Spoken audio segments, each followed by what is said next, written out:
মানুষের জীবন সবসময় ন্যায় আর অন্যায়ের মাঝে ঘুরপাক খেতে থাকে। প্রত্যেক মানুষের মনে হয় কোথাও না কোথাও তার সাথে অন্যায় হচ্ছে।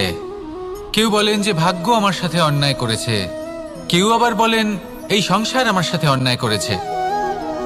আর প্রত্যেকেই ন্যায় বিচার চাইতে বৈঠক দাবি করে বসেন। কখনো এই বিচার গৃহে যান, আবার কখনো ওই বিচার গৃহে। যদি সত্যি কথা বলি, এই সংসারের সব থেকে বড় বিচার গৃহ আপনার কাছেই রয়েছে, আপনার মন।